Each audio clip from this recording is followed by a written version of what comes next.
Ladies and gentlemen, welcome in to the 143. This is Under Review, coming at you live with episode 85. We're going to give you a little your Cowboys dose, your preseason Cowboys dose, what we're expecting this season. You asked, we answered. Our hopes for what the Dallas Cowboys are going to do this upcoming season. There's kind of been a few things going on in regards to the Dallas Cowboys, but we'll get into that here shortly. Yeah, we got a loaded Cowboys episode. It has been a little bit since we've talked about the Cowboys, so we're here to just this is it. This is the last week without NFL football. So we're just gonna tough it out, make it through this week to get to next week when we can finally watch some NFL again. I know we're ready for it here, and I'm sure you are as well. So absolutely. We will kick it off with the stat of the week, brought to you by Andrews Logistics. Trey Lance, just traded to the Dallas Cowboys for a fourth-round pick, has played 8 career games for the 49ers, which is the fewest total by a top-5 pick for the franchise that drafted him since 1967. So Trey Lance drafted pretty high to the Niners and really didn't play that much in the last few seasons that he's been there.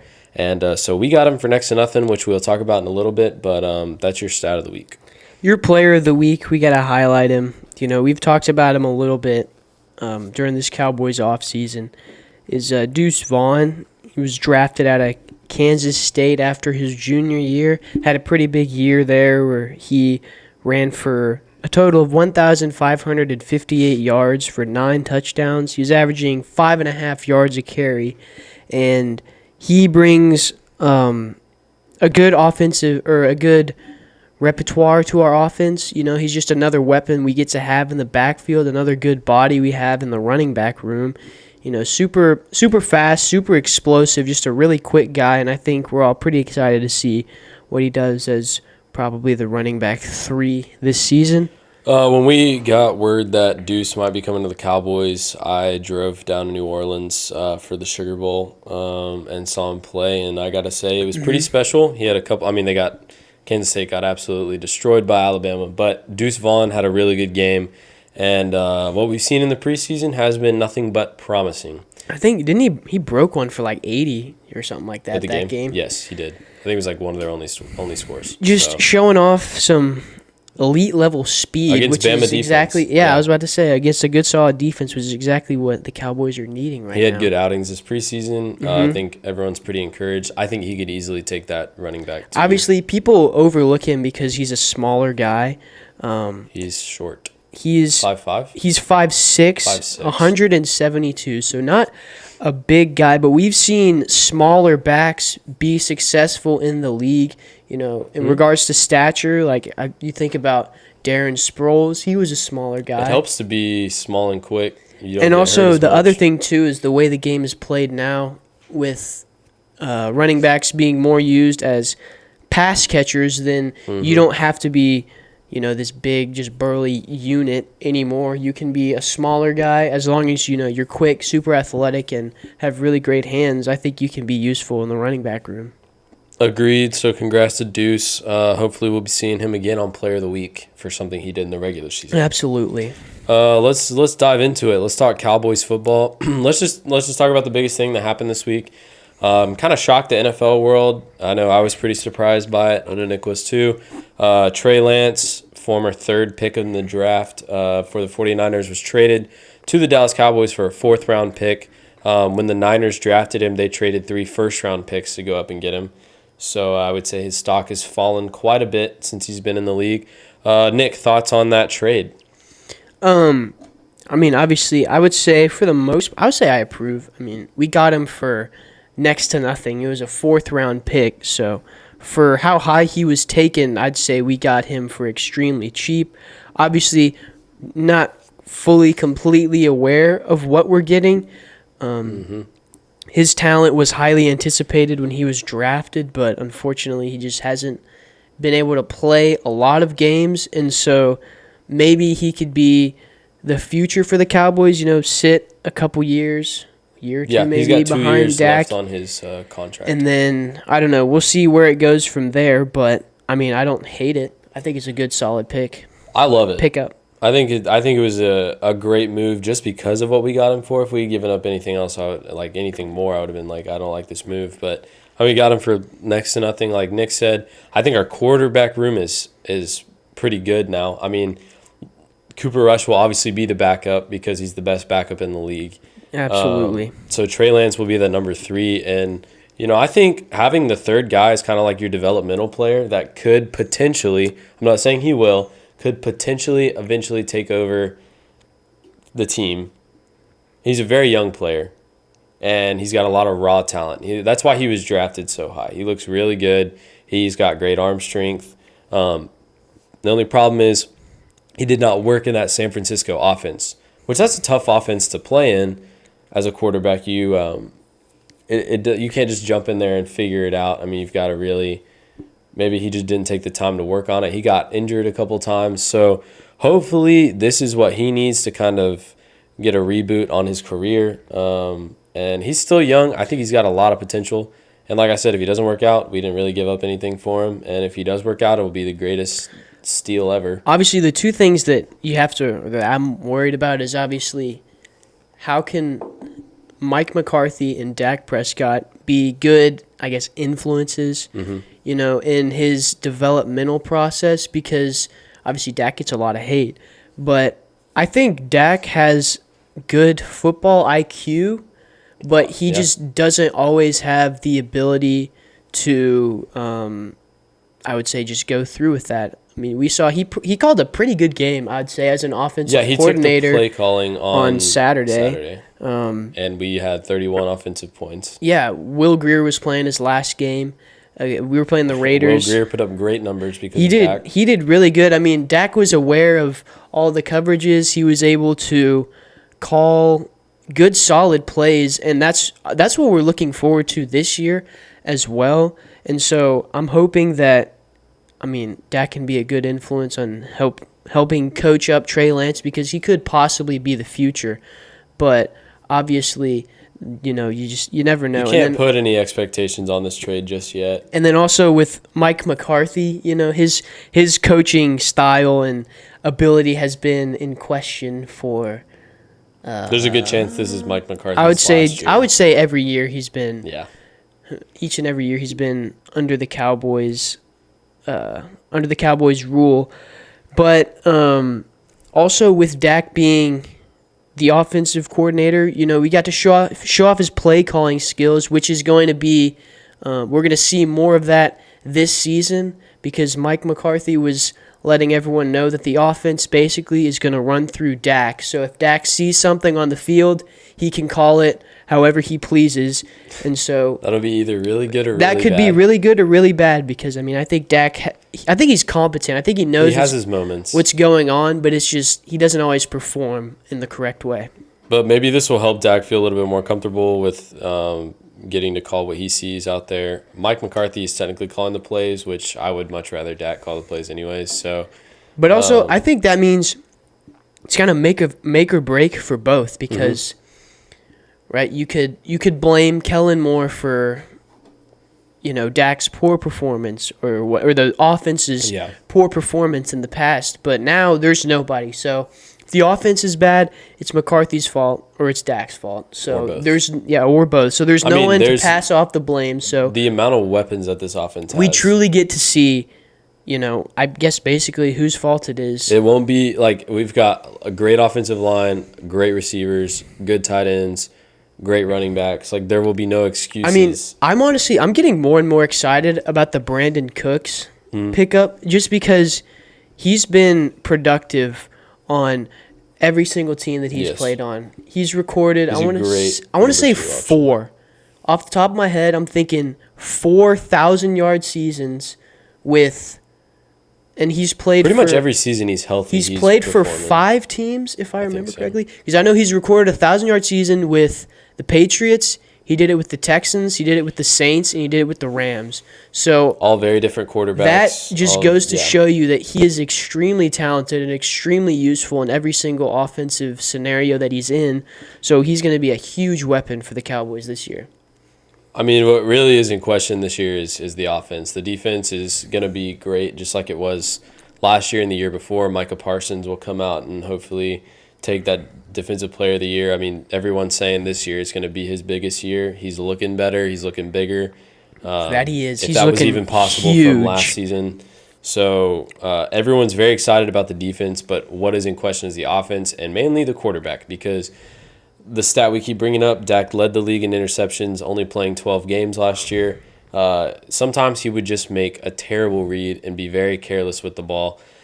I'm hoping that maybe the Trey Lance trade might put a little bit of pressure. Put some pressure, yep. You know, Dak had in Dallas, his job has never really been in question ever since his rookie season. And that's because there has never been anybody else to take it.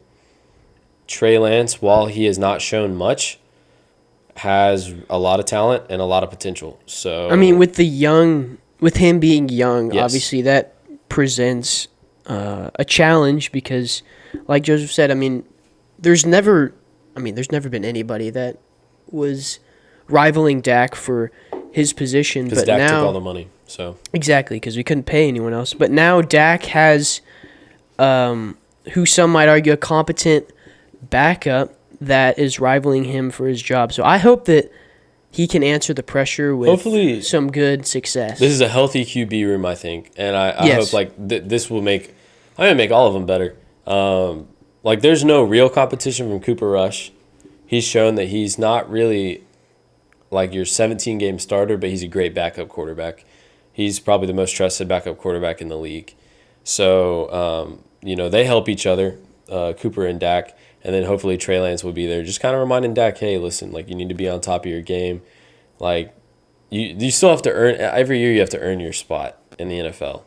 And while we are still paying Dak a lot of money every year, Dak's spot is not, it's got to be earned. And so Dak's got to show out the season, and he knows this will probably be the last season if he's not very good again. Well, he came out and said that he's not throwing more than 10 interceptions this year, which was laughable. Obviously, Yes, he got that's a very small absolutely number. grilled as soon as he said that because, I mean, he exceeded that number last year and didn't even play every single game. So to set the bar at 10 is extremely low for a guy like Dak. But obviously, I have not been I'm going to sit here and root for him. encouraged by the videos that have been coming out of the practices with Dak. I was going to say, from everything I see on Twitter, every single highlight of Dak that I'm seeing is him getting picked off by the practice But squad. also, that's also just the media sometimes. And, I feel like if you're I think every quarterback is throwing picks in practice, yeah. but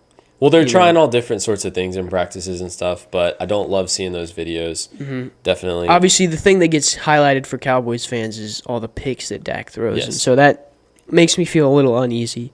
But I think, as usual, we're excited for this year, and we're not expecting amazing things in the playoffs, but hopefully we'll have a decent regular season record. Mm-hmm. And hopefully the goal would be to get into the playoffs and focus on the playoffs once we're there. Also, we're still in a tough Yeah. division, 'cause Every team in our division has gotten better, I would say.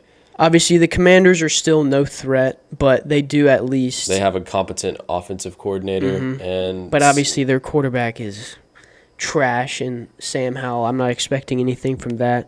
The Giants have been, I think they exceed expectations. They exceeded expectations last year, yeah, and I think they'll be a little bit better this year as well. But then obviously the big one that everyone's worried about is the Eagles, because the Eagles have honestly gotten better. they somehow got a better roster. I honestly have no idea how they were able to get all of these players. Like it's crazy. They're absolutely. Their GM stacked. did a great job in the draft. Yeah. But like they lost their offensive coordinator, which I've said before could be hurtful to Jalen Hurts. You just don't know at this point. Because that also means possibly new scheme. So you don't know what you're seeing from the Eagles this year, but I think Dak is a better passer I than Jalen. would agree with that. But I also saw something the other day that I just thought was worth mentioning is that Jalen Hurts, his lock screen is him walking away with Chiefs confetti raining down on him at the Super Bowl. I'm pretty sure that's what it was.